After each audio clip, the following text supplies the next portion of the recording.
What is going on, everybody? How is all of you doing here tonight on this lovely Wednesday?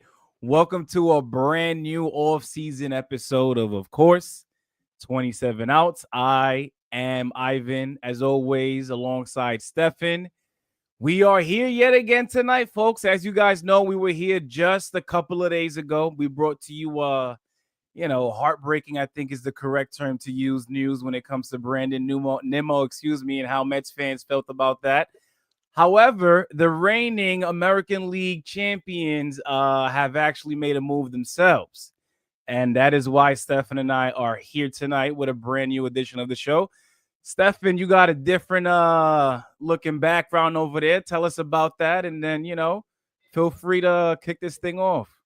So I'm in Pennsylvania right now. I'm actually recording on my brother's outside terrace, and we got a impromptu studio. I got lights, I got all different types of stuff. I got all different types of camera, different mic as you can see. But hey, there's a job to be done, so let's do it. I told him around like 7:30. I was like, it's time to get to work. So he was like, all right, I'm gonna have this setup ready for you.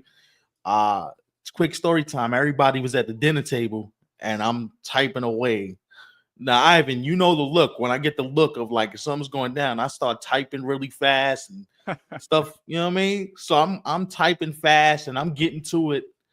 And I look up at my brother and I go, "Yeah, I think I need to use your equipment tonight." And he goes, "No problem, say no more."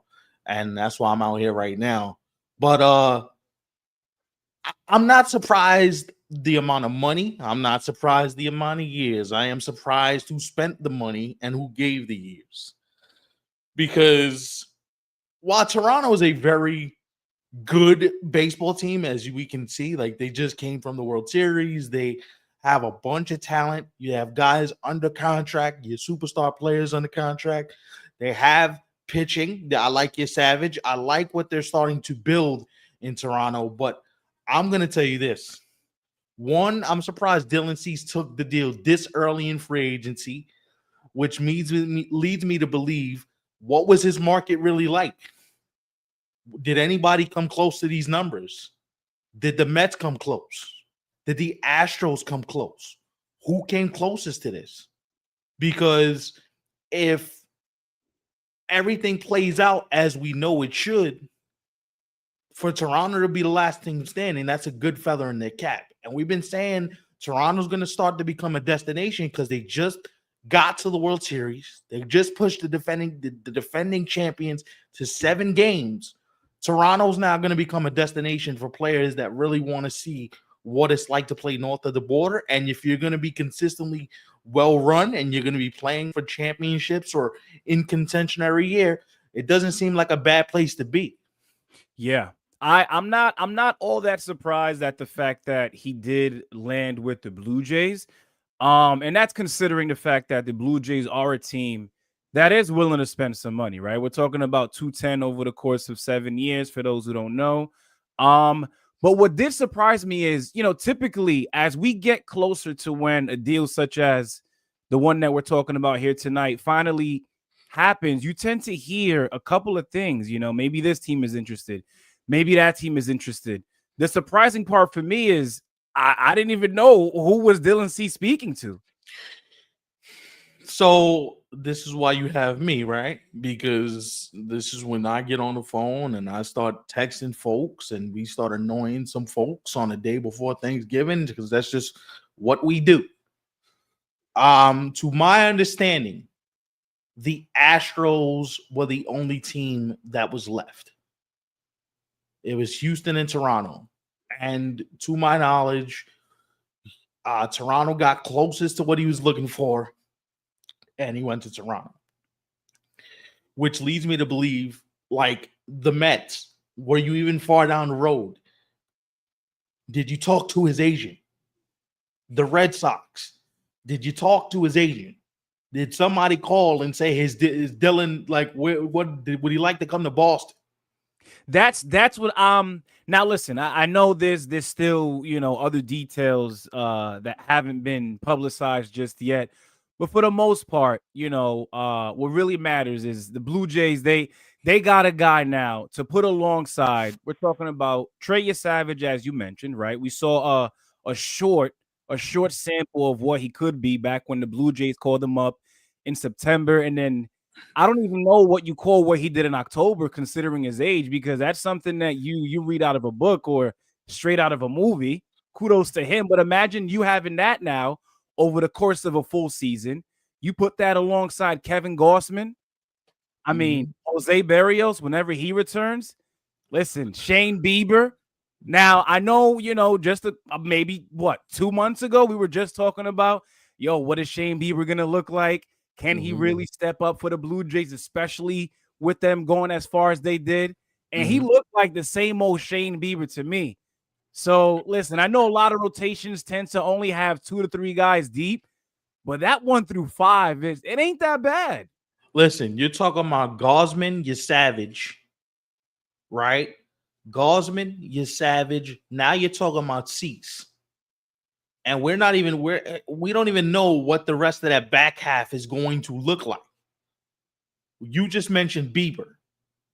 That 1, 2, 3, 4 might be the best 1, 2, 3, 4 right now on paper in the American League. Yeah, that's the problem. I mean, a good one for the Blue Jays to have now. If you sit there and break that down, if you break down the mathematics of how crazy that actually sounds, you're talking about 4 guys who can get you over 15 wins. And I don't think you'd bat an eye at it, which is insane to think about. Like, if we're sitting here saying, this team can get you, Bieber can win you anywhere from 13 to 15. Your Savage can win you anywhere from 13 to 15. Now I got Cease coming in who can win you anywhere from 13 to 15. That is insane. That is damn near incredible. Oh, and by the way, we don't know what else they got coming. So, because if we really sit there and think about it, remember, there was questions in the this offseason, about did Shane Bieber give them a discount? Did Toronto look up by getting Shane Bieber to take the 1-year deal where he opted into the $16 million, which, if you do the math, is actually $12 million because there's a $4 million buyout. So it's 1 year, $12 million, which gives them the capabilities to say, if Shane Bieber's going to give us that much of a discount, then why don't we go out and get a Dylan Cease? Why don't we go out and spend the money that's necessary to acquire another frontline starter to go with what we already have? Right now, if I told you Dylan Cease was your number 2 starter, possibly number 3, depending on what your Savage does this season, that's a sick 1, 2, 3 just right there alone. Yeah, especially when you think about it from a playoff standpoint. Yes, and the thing that I'm sitting here playing around with is, depending on how Bieber comes back, Dylan Cease might be your 4th best pitcher. That's crazy to say. Yeah, that is. What? And you know what I also want to know too is because I know they're still trying to bring Vladdy's guy back in Bo Bichette, as they should. They shouldn't be thinking otherwise. Even though I know Bo Bichette has other suitors, Stefan and I, we've talked about that. Can't wait to see where he lands, right? Hopefully it's with the Blue Jays though. But do you think for the amount of money that they agreed to give Dylan Cease, do you think this kind of like removes the Blue Jays from the conversation when it comes to a guy like maybe a Kyle Tucker? Because Kyle Tucker and the Blue Jays, they have been linked to each other so far this offseason. They've been heavily linked to each other. What it does to me is it puts squarely on the shoulders of, what do you prefer? Do you want Bo or do you want Kyle? And what does the money look like for either one of those players? Because right now, in my perfect world, Bo Bichette is getting Dansby Swanson's contract. Yeah. 7 at 175. I think that's perfectly where he about sits. I think if we're being honest, I think if you can get Bo Bichette for that contract, you do it twice on Sundays, right? But Kyle Tucker right now feels like more of a pipe dream, depending on how far Toronto really wants to go with the idea of remaking this roster, right? Like, there is a question mark as to what it may look like if one side says, we have enough money, we have enough resources. Do we want the idea of having more stardom in the middle of our lineup, more stardom on our roster, And what is the financial flexibility looking like for them after going to a World Series? That's the thing we all forget. Like, they just got to the series, right? So there's World Series money there somewhere. There's money there somewhere. Where they spend the rest of this, that is a question that you have to ask Blue Jay ownership, who's run by Rogers Entertainment. Like, all of that needs to be pointed out. Also, the other thing is like, applaud the Blue Jays for making this move. Because how many years ago would we have said, yo, the Blue Jays are trying, and they always fall short. They didn't fall short now. And you could say he's inconsistent, Cease, and Cease doesn't give you enough innings, and he walks too many guys.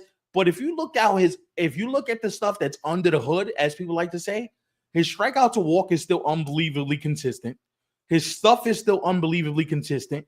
And now I wonder, and I'm not speaking for you, Ivan, you can answer this for me when I get done here in a second. If going to Toronto, where you're not expected to be the number one starter, if that actually unlocks the next level of his game, because now I don't have to be the ace. Now I could be the second or third guy in this rotation, and now we may even go up 3, 4, 5 other notches. You understand? This changes the whole trajectory of the Blue Jays, not only rotation, but franchise as a whole. Yeah. And the one thing I want to point out real quick, this is the richest contract in Blue Jay history. If you don't think they knew something, if you don't think they did their homework, if you don't think they did their research, shout out to Mark Shapiro and Reese Askins and everybody in that front office. Because to me, I'm only speaking for me. I don't know what it looks like in 2-3 years. As of right now, November 28th or 26th, 2025, they hit a home run. I think they've began with this move alone, right? And we know that, I mean, you could book it and take it to the bank that they're certainly gonna do more now that they have Cease. But the fact that this is your first move after, as you mentioned a few minutes ago, Stefan, making it to the World Series where you went all the way to Game 7 against a team that, just so happened to go back to back. Listen, what a way to start. And I'm beyond excited to see what else they do, because, we talked about Tucker, we talked about Bo Bichette, we talked about the possibilities and what that would look like for the Blue Jays. And also we have to remember, listen, I think the Blue Jays also have to grab one of these relievers if possible, And I think considering what Kyle Tucker is looking for in terms of years and overall dollar amount, I'm afraid that could be something that they end up missing out on because they have to pony up a certain amount of money to be able to land him. Not that they can't, but I think if you were to sign Bo Bichette and bring him back instead, I could see how you still have the room to land maybe I don't know, not to say Edwin Diaz, but Edwin Diaz, a Suarez. There's a couple of good relievers available. So Armand with a big point here. If it's only $26 million, guess what? We ain't done yet, boys and girls, because there's more money to be spent. Because it ain't even the full 30. If each of these years is $26 million to start out with, and I wonder how much of this is front loaded and how much of it is back loaded, right? Because it has to equate to $30 million a year.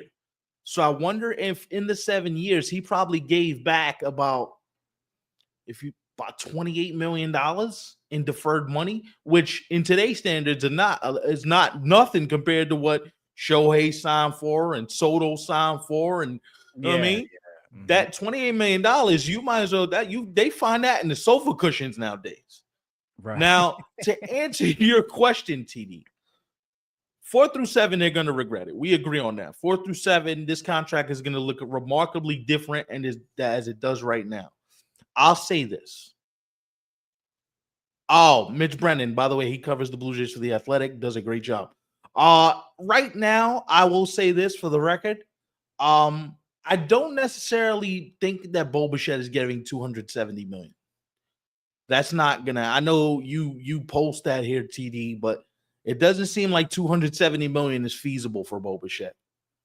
Like, if he gets 270 million, then I think we're all playing in the wrong part of the pool. And the thing is, too, right? If it is that, you're really just paying 270 for the bat because Bo Bichette is not a, Oh, no shade to him. I like Bo, but he's not I the thought it was greatest. I thought it was 270, but he says 220. I don't even think he gets 220. I think more than likely, I think he comes in around 180. I think that's his high ceiling point. Because I don't really know, right, how you get to 220 and feel good about it. I don't know how you get to 200 and feel good about it. Ivan, am I wrong? If I'm Bo Bichette, listen, I think he deserves somewhere around it. Now, what TD was just saying, I think that could be a little too much. I think it could be. So if you capped it at 200 million over, let's say you gave him 200 million over 8 years, what does that put him right now? 200 million over 8 puts him at what? Over 8. Let's see. Let's do the math on that. And I do think there are going to be deferrals in there somewhere. $25 million a year. That sounds about where I think he would probably sit. Yeah. Like, I don't think you're going to get him to get above the 200 mark. Yeah. And like you said, he's only 28, but he's eroding defensively. He's not a great defender at short. He's better at second. Do I really want to see a guy at second base making that kind of money where his legs are already a bit of an issue? He still has some decent range. The bat is crazy. He's not getting over 200 million. He's just, I can't. Shrek, I see your comment too. I don't think Detroit is gonna pay Bo Bichette to go there, bro. I don't think Detroit pays him. I think the two teams that fit Bo Bichette best right now are, I would say, and the first one's gonna surprise the Blue Jays being one. That's an obvious one. Blue Jays one, but let's just say the Blue Jays. Let's take the Blue Jays off the table. So you have two others. I have two others that might fit him. Right. Depending on what happens, the Red Sox might be in play if you lose Bregman. You gotta find that offense somewhere. Wow. Right? Okay. If you put Bo Bichette at second base, your lineup is still just as good if Bregman decides to leave.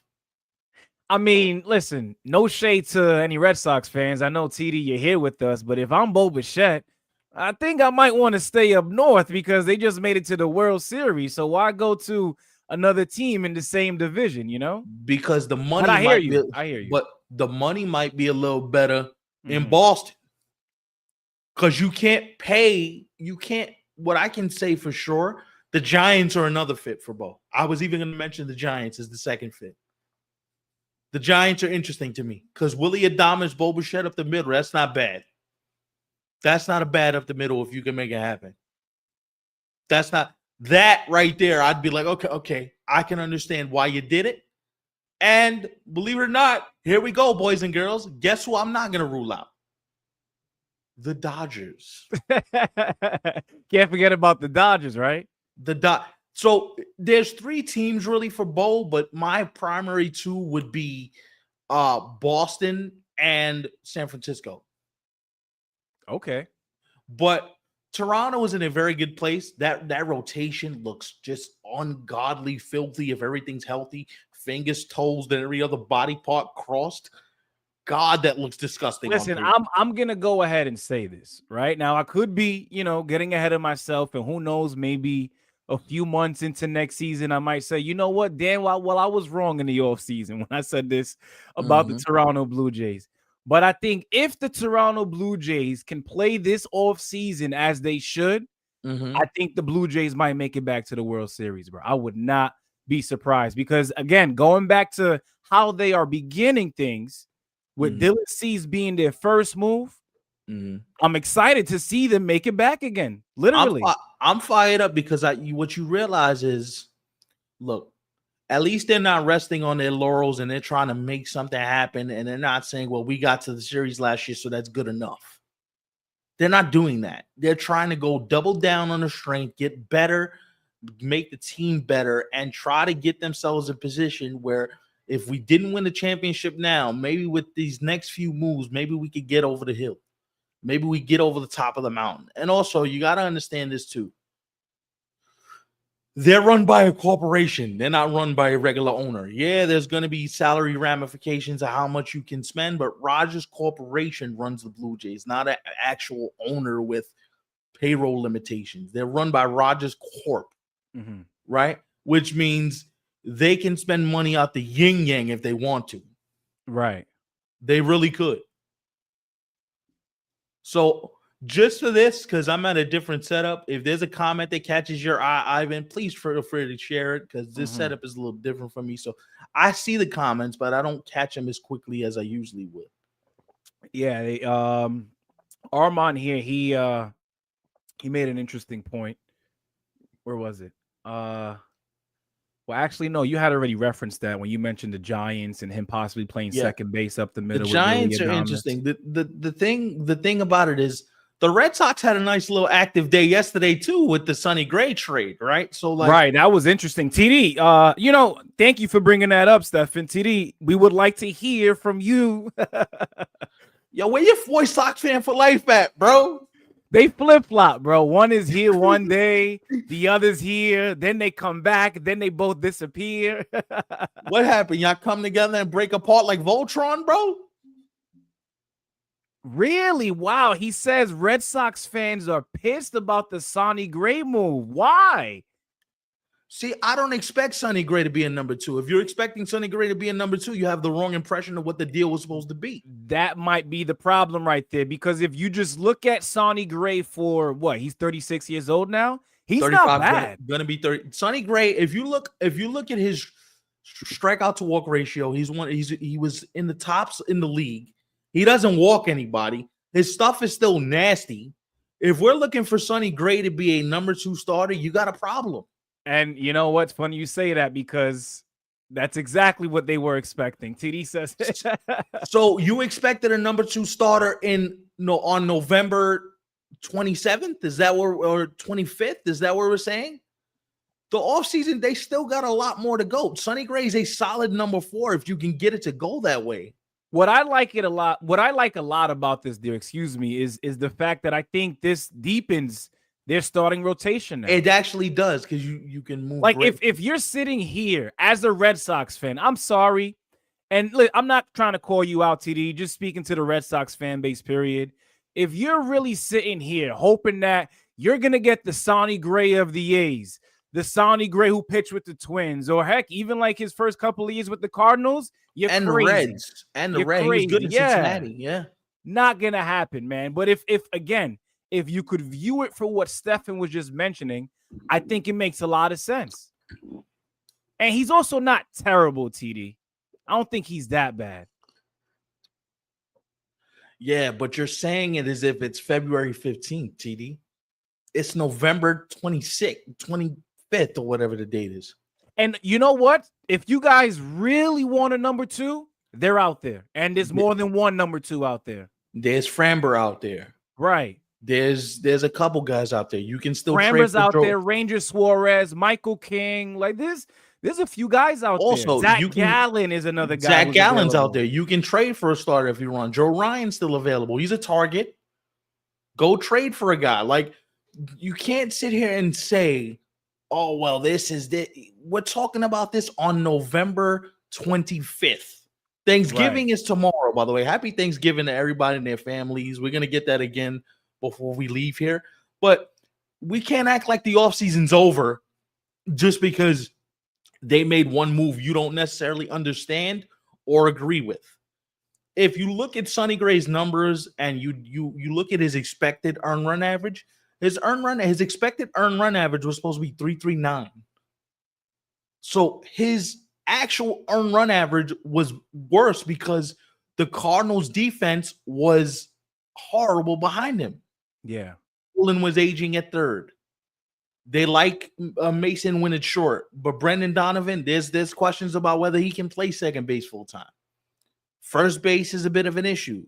Contreras behind the plate, he's still good behind the plate.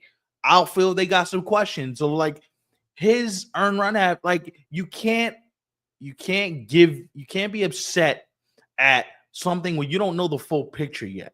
Now, if we're talking about this and there is 2 weeks till spring training and we're still in this position with the Red Sox, then I understand you being upset because there's a full off season where things were still not ironed out the way you expected them to be. Here's where I do understand Red Sox fans, though, Stefan. And TD, I might take your side here just a bit. But again, going back to Sonny Gray not being what they thought they were going to get when it comes to adding on to that starting rotation.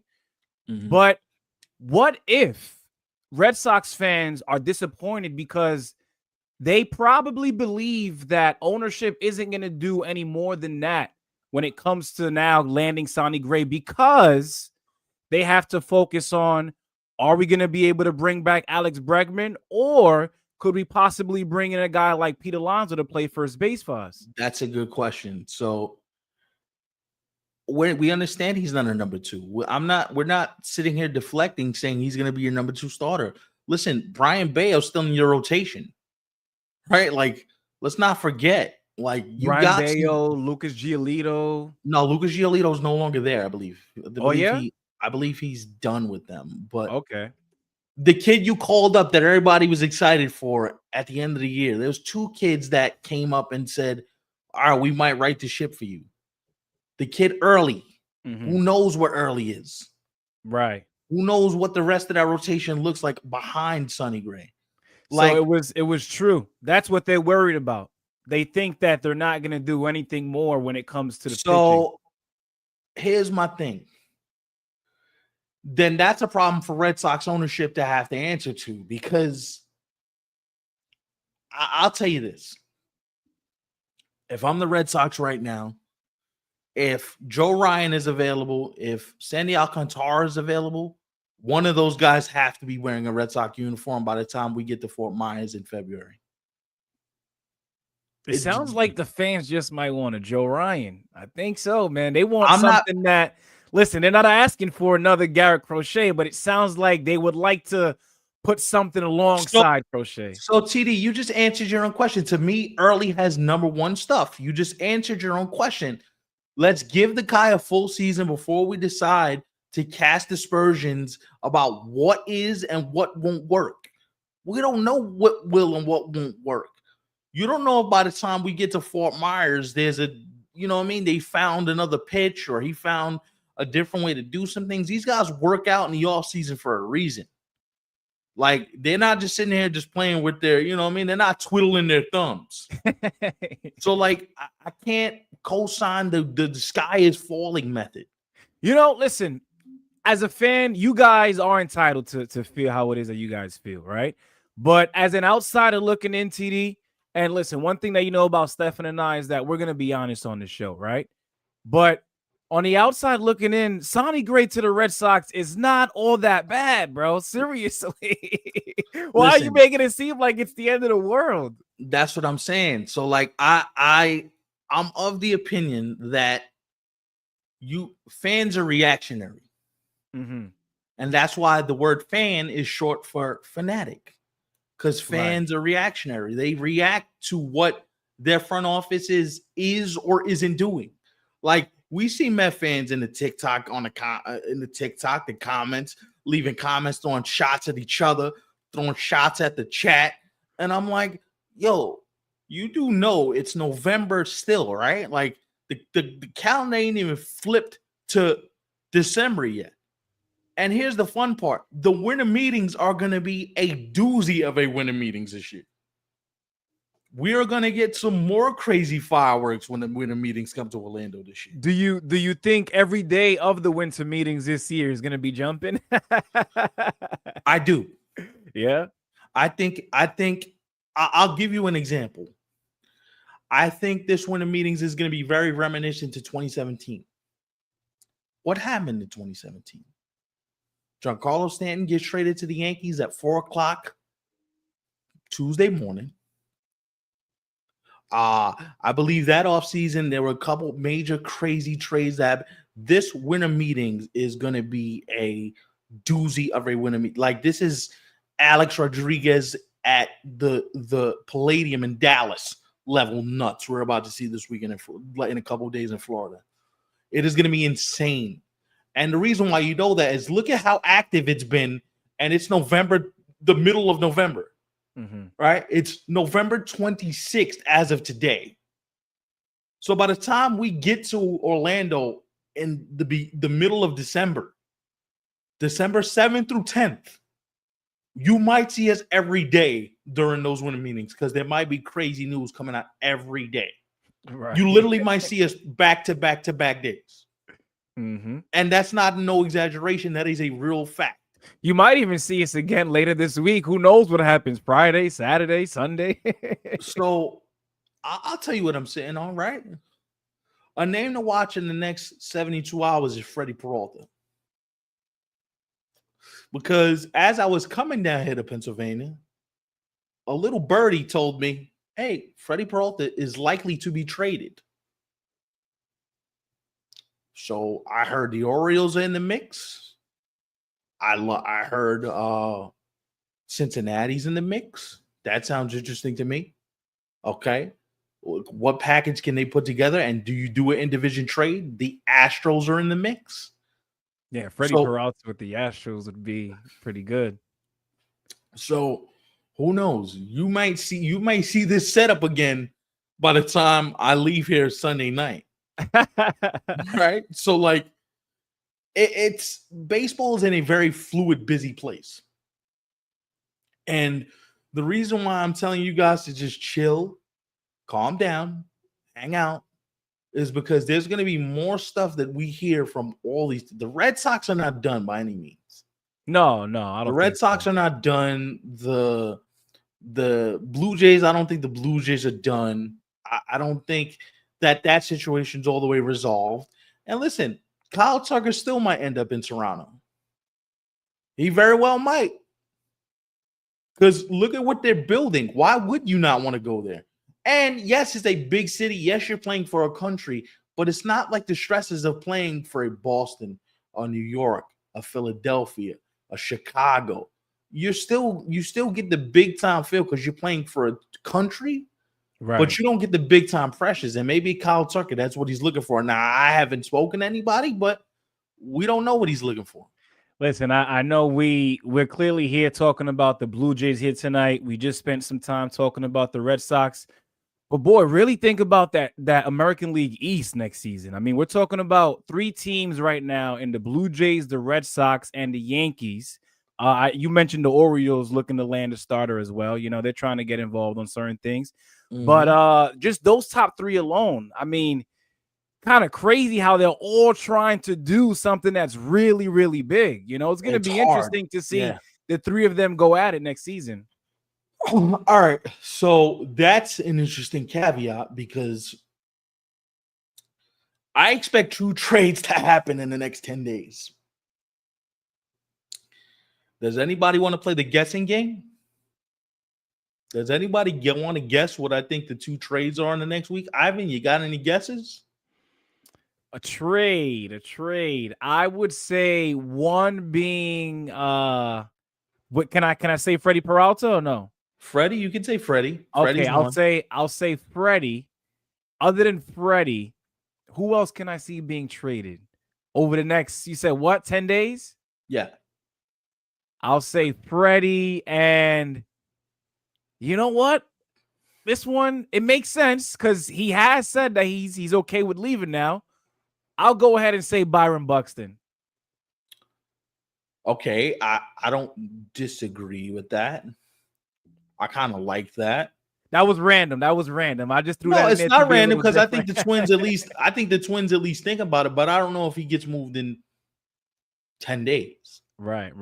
The one I can say with somewhat of a certainty is Ketel Marte. Ooh. Ketel Marte, when you like do some research and you sniff around and you read enough and you talk to people and you do enough, get the sense that Ketel Marte is going to be traded at some point. So, see, I'm glad you mentioned that name because he's another guy who has also been linked to the Blue Jays. right? Phillies, Blue Jays, Right. Red Sox. Do you think because this is what I see, right? If you could possibly pull something like that off, then I don't really think there's a need to go after a guy like Bo Bichette, right? Where Ketel Marte, especially for what the Arizona Diamondbacks are paying him right now, I mean, you're basically having him come play free baseball in Toronto. Damn near, yeah. But Damn do you near. think that's still on the table now? Listen, I know they're gonna make more moves, but I'm just curious. With Dylan Cease being the first one, is the Ketel Marte thing still a possibility? Because we know that'll be via trade if it happens. So if, like I said, the reason why you got to factor this in is because Dylan Cease is not making the full $30 million. He's only making 26.5 the first 2 years. I think the breakdown is 26.5, 24.5, and then it goes to like 20 and like 22 for years 5 through 7. So if the breakdown is all the way correct, the Blue Jays end up saving money on the back half of the deal where they become more flexible even, right? Like you can do more with that money. Everybody looks about the present here and now. Yeah, it's tough, but the Blue Jays have put themselves in position where we can maneuver around some things if we really wanted to. The question is, how creative does that front office get? What is the payroll restrictions or lack thereof? What do people decide is better, worse? How do people feel? Right? Like it's all about a matter. And also too, when you talk to front offices, it's always a matter of preference. What players do we prefer? What type of player? How many years on the contract? What risk are we willing to take? That's another thing, because every front office doesn't think the same way about players, the way they evaluate players, the way they view play. Like it's a different sort of conversation, right? Like, right. There's something here I do want to highlight though. And it's a name that, hasn't been mentioned, I would say, at least here on the show recently. But when you think of first baseman, right? This is a guy who Yandy Diaz Shrek says.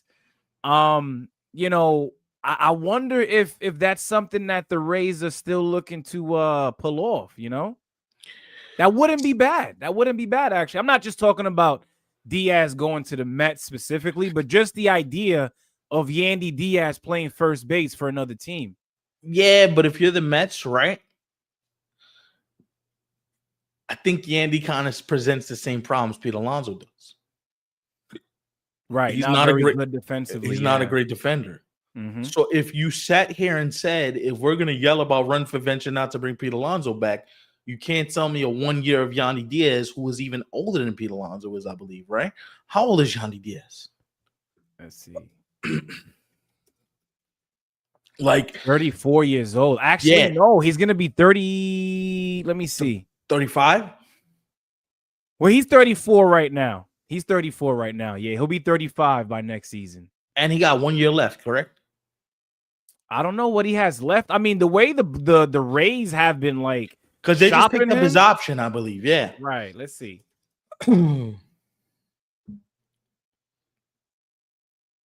Yeah, it's a 1 year 1 year deal. 1 year deal. Right? Yeah, 12 million. So if we're gonna sit here and talk about it's a 1 year deal, right? Maybe you do that if you're kind of in the pinch and there's nobody else on the market you can go get, or there's nobody on the market you really like. Maybe he's a fallback option. I still think that if you're the Mets, you have to think bigger than Yandy Diaz. You have to think maybe about doing some unconventional stuff. Right. Like, and I don't necessarily believe that the Houston Astros intend to hold on to Christian Walker for the entirety of his contract. Yeah, I don't think so either. If you told me Christian Walker was available, I'd take the shot. He's not a great defender, but I take the shot just because offensively he can kind of replicate what Pete Alonso gives you, or he was able to in the past. Right. He struck out a lot more. He was league average defensively, so I don't know if I love that. Yeah, I'm sorry for laughing, but this guy Shrek is something else. He says, "When is Goldie to Arizona?" Yeah, Goldie to Arizona is going to the retirement home. Yeah, you know what? It's funny because we were just talking about them shopping Cattell Marte. If you're gonna do that, you might as well bring the guy back home and Goldie, right? You know what I'm saying? Look, ultimately, a lot of this is going to be decided in the coming days and weeks ahead. But I just wanted to touch on the idea that there's a lot more happening behind the scenes than we're all privy to. Right, of course. Like there's more happening around the scenes than I'm even willing to even share. Because I heard something today, and I'm not going to give it away. I'm not even going to mention the player, but I heard something today that if this player were to be traded, it changes the whole equation of how we look at this winter. Damn, this sounds earth-shattering. What is this? It is.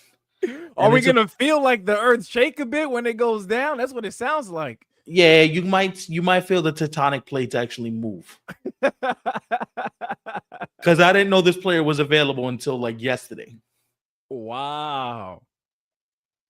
So if what I'm hearing and what I'm seeing and what I'm feeling is correct, this changes the way we look at like the offseason, because you didn't think this player was available. Mm-hmm. At least the people that you talk to in the game, like, oh no, he's not available. He's not available. They're not going to do that. Which leads me to believe, I don't know how serious to take the Phillies if that's a hint for you. Oh, I think I know what you're talking about. Well, you have already spoken about it briefly on previous shows, though.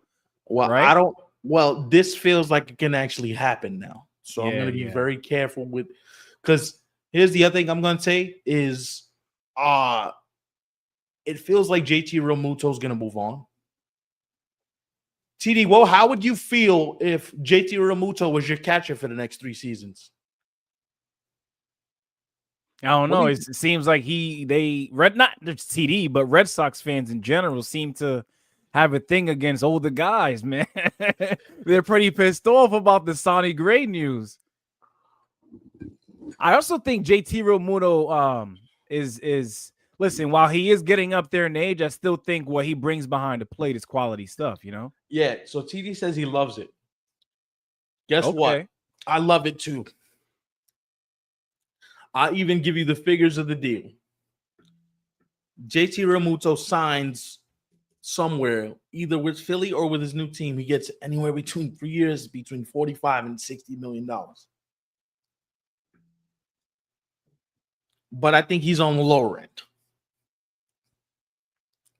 I kind of feel like the Red Sox, ever since I think I want to say Christian Vasquez, right? They haven't really like figured out their catcher situation for the most part. Yeah.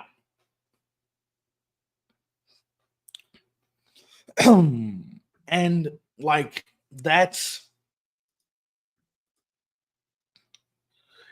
probably what he's looking at. That's probably his market right now. Mm-hmm. And the thing is, too, with a guy like Realmuto,